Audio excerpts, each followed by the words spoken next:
Olá, você acompanha agora os principais destaques internacionais dos últimos dias. E olha só, um relatório produzido por especialistas independentes afirmou que o mundo está pouco preparado para lidar com uma pandemia, assim como estava quando surgiu a Covid-19. O documento afirma que os esforços de reforma para prevenir as ameaças são lentos. O grupo já tinha apresentado um relatório crítico no ano passado na Assembleia Anual da Organização Mundial da Saúde, considerando que a má coordenação e as decisões equivocadas permitiam que a Covid-19 atingisse uma escala catastrófica. Na época, os especialistas elaboraram uma lista de medidas necessárias para superar a Covid e garantir uma melhor preparação para futuras ameaças. Um acordo ainda é aguardado para que a OMS tenha à disposição um financiamento mais seguro e flexível, ao mesmo tempo que são traçados planos para a criação de um fundo específico para pandemias. Mudanças estão sendo estudadas nas regras sanitárias internacionais, assim como um novo instrumento jurídico como um tratado ou outra forma de acordo, para simplificar a abordagem mundial de preparação e resposta a pandemias. Em meio a uma nova onda da Covid nos Estados Unidos, a pílula da Pfizer contra a doença, a Paxlovid, tem feito a diferença ao limitar o número de internações e mortes. Aumenta o uso da pílula contra a Covid-19 da Pfizer nos Estados Unidos. A Casa Branca disse nesta quarta-feira que o medicamento, comercializado como Paxlovid, está ajudando a combater uma nova onda de coronavírus no país. O que vimos é um grande aumento no uso do Paxlovid, 4 vezes mais no último mês. Nossas estimativas mais recentes indicam que são 20 mil prescrições de Paxlovid todos os dias. Acho que essa é realmente uma grande razão pela qual, apesar do aumento substancial nas infecções, não vimos um aumento proporcional nas mortes. Os Estados Unidos registram cerca de 95 mil novos casos de Covid-19 diariamente, número que pode estar subnotificado, porque os resultados dos testes rápidos em domicílio nem sempre são comunicados às autoridades. Paxlovid, tomado por via oral por 5 dias assim que os sintomas aparecem, funciona reduzindo a capacidade do vírus de se replicar. Algumas pessoas, no entanto, relataram que voltaram a se sentir indispostas após os 5 dias de tratamento e que testaram positivo novamente. As autoridades americanas destacaram que esses casos são raros e que os pacientes não foram hospitalizados. E ainda falando sobre o assunto, o Fundo Monetário Internacional alertou que o fechamento de escolas durante a pandemia prejudicou os níveis de aprendizagem de crianças em muitos países do G20. A entidade alerta que isso pode ter um impacto duradouro, com cortes importantes no produto interno bruto das economias avançadas.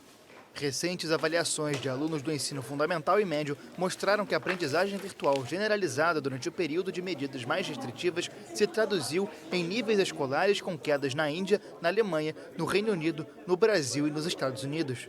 Nesses países, algumas escolas ficaram fechadas por mais de um ano.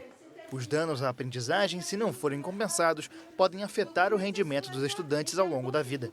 Os economistas do FMI constataram que os estudantes de hoje vão representar, durante décadas, quase 40% da população em idade ativa nas economias do G20. Como era de se esperar, crianças de lugares mais pobres vão sofrer as piores perdas, com perspectivas que podem ser diminuídas, aprofundando ainda mais a desigualdade de renda. E com a adoção de novos lockdowns contra a Covid, as atividades varejista e industrial da China caíram bruscamente em abril. Os bloqueios sanitários nos principais centros do país, como Xangai, confinaram trabalhadores e consumidores em suas casas e afetaram gravemente as cadeias de abastecimento da segunda maior economia do mundo. Março e abril foram impostos lockdowns totais ou parciais em grandes cidades chinesas, atingindo a produção e o consumo, além de aumentar os riscos para a cadeia econômica global, fortemente dependente da China. Dados da Agência Nacional de Estatísticas apontaram que as vendas no varejo despencaram 11,1% em abril em relação ao ano anterior, a maior contração desde março de 2020. A produção das fábricas caiu 2,9% em relação a 2021, contrariando a expectativa de aumento e marcando a maior queda desde fevereiro de 2020, já que as medidas contra o vírus afetaram as cadeias de abastecimento e paralisaram a distribuição. Analistas advertem que a atual retração chinesa pode ser mais difícil de ser superada do que a observada durante o início da pandemia do coronavírus, no começo de 2020. Os investimentos em ativos fixos, com os quais Pequim conta para sustentar a economia à medida que as exportações perdem impulso, subiram 6,8% nos primeiros 4 meses do ano, em comparação com um aumento esperado de 7%. E vamos falar agora sobre a guerra na Ucrânia. Olha só, Finlândia e Suécia formalizaram o pedido da entrada na OTAN nos últimos dias, a aliança militar do Ocidente, indo contra os alertas da Rússia.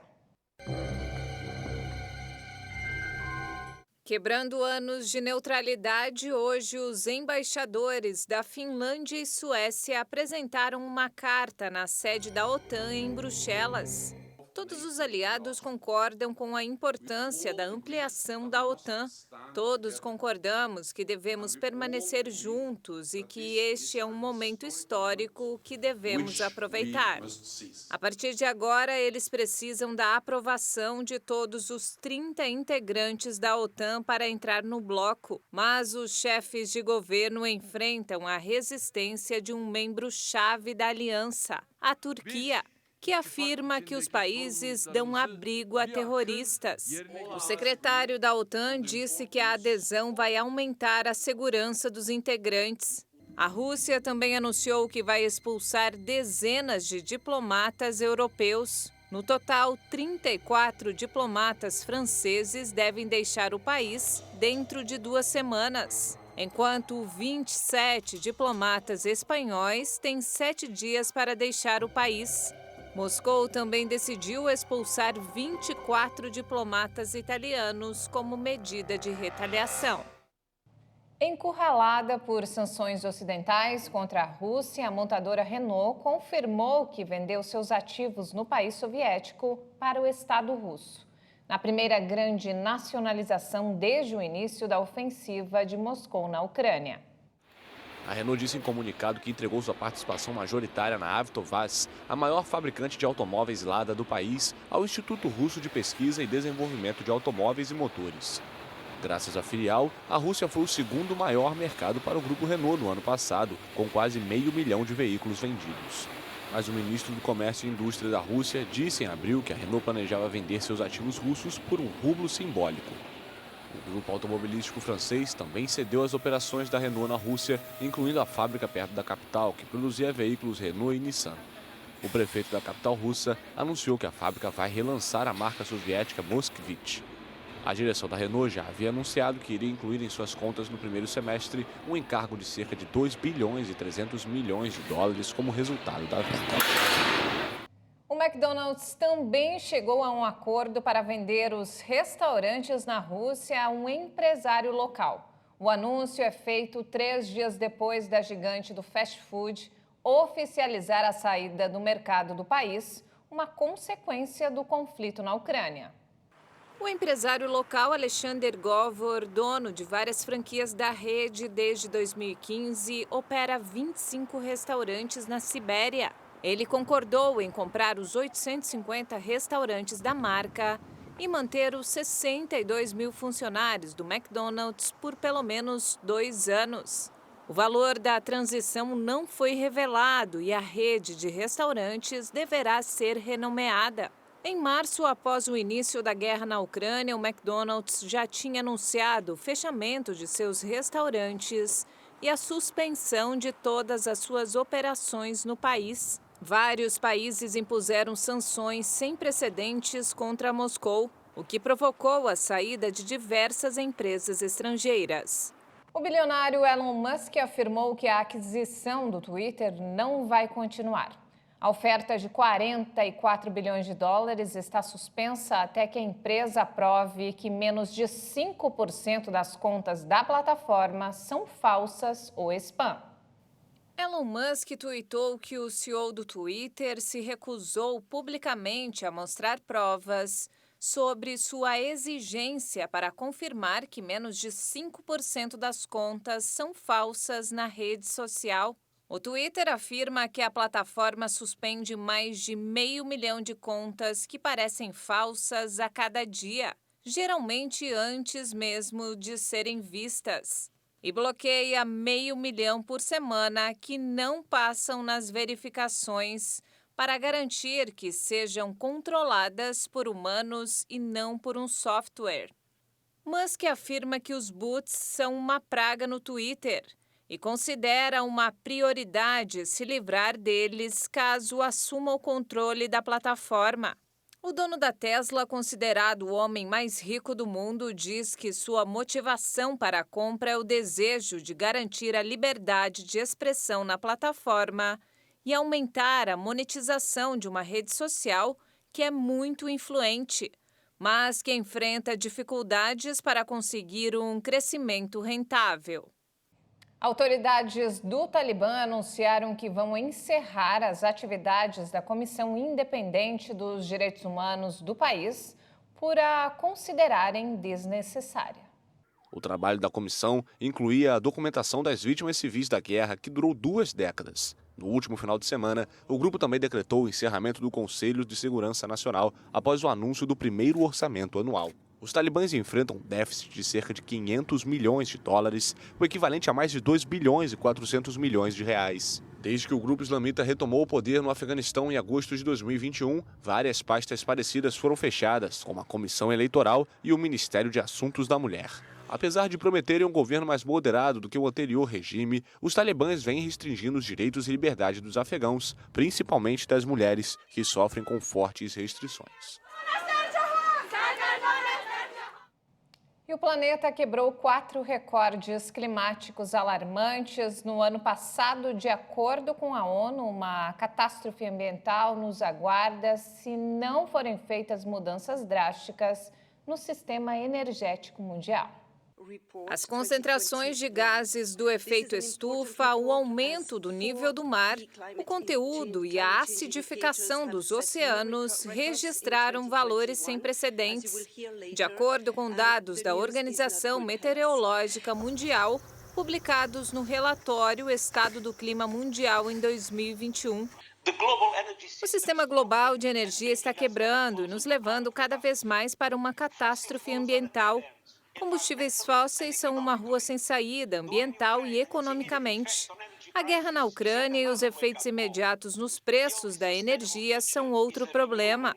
O único futuro sustentável é o renovável. Devemos acabar com a poluição de combustíveis fósseis e acelerar a transição energética antes que nossa casa seja incinerada.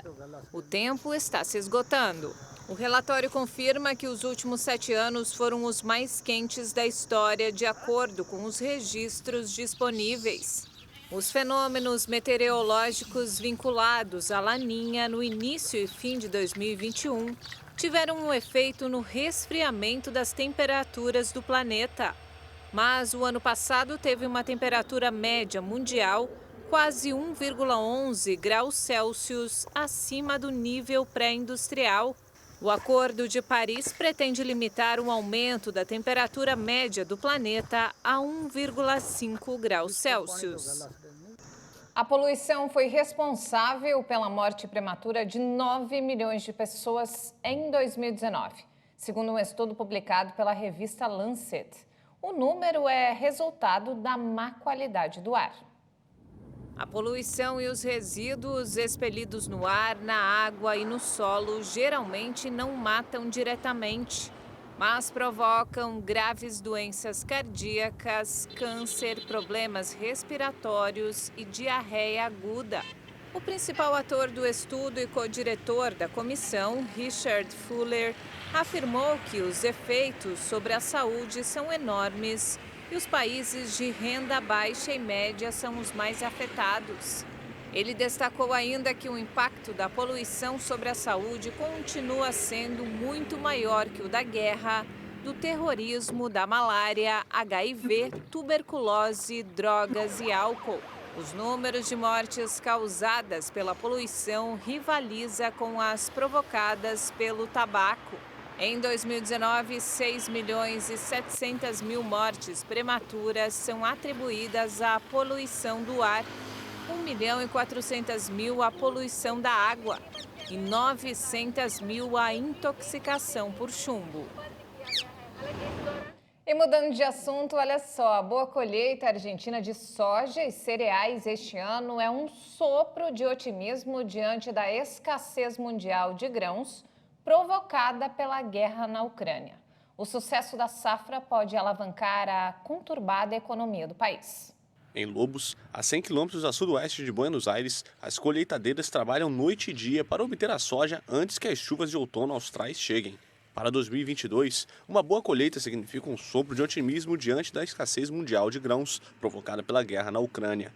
Além disso, o sucesso da safra pode alavancar a conturbada economia do país sul-americano com uma forte injeção de agrodólares. As perspectivas são boas. As perspectivas são boas, os preços são bons. O único problema é que tudo relacionado a insumos disparou, já que os fertilizantes são todos importados. A maioria vem da Rússia e os preços dispararam. Algumas coisas triplicaram. Tem também a questão do diesel. Estamos trabalhando com um diesel com um alto preço. Após uma seca que reduziu os rendimentos, quase 39 milhões de hectares foram plantados para este ciclo agrícola, sendo 16 milhões deles de soja. Uma produção de 127 milhões de toneladas é esperada, quase 2% inferior à anterior devido ao clima, mas que seria compensada graças aos preços no seu nível máximo. De qualquer forma, o presidente da Sociedade Rural Lobos, Martim Semino, adverte que há dificuldades. Desde a guerra na Ucrânia, os fertilizantes e suprimentos inflacionaram. Também houve um aumento antes do conflito da Ucrânia, porque a diferença cambial era grande. $1 vale 120 pesos. Vamos colocar em números menos as retenções de taxas. Para cada dólar que exportamos, acabamos recebendo 90 pesos. Soma-se a disparada dos preços, a escassez de diesel no mercado local e a inflação projetada em mais de 60% este ano. A Argentina é um dos maiores produtores agrícolas mundiais e líder nas exportações de óleo e farelo de soja. A oleaginosa é seu produto estrela desde que a variante transgênica foi desenvolvida em meados da década de 1990. Segundo as previsões, o setor da soja exportará 23 bilhões e 745 milhões de dólares em 2022, cerca de 700 milhões de dólares a mais do que em 2021. E não temos mais tempo, essa edição fica por aqui. Mais informações ao longo da nossa programação. E se quiser rever as nossas reportagens, é só acessar o canal Hit Notícias no YouTube. Obrigado pela companhia e até mais.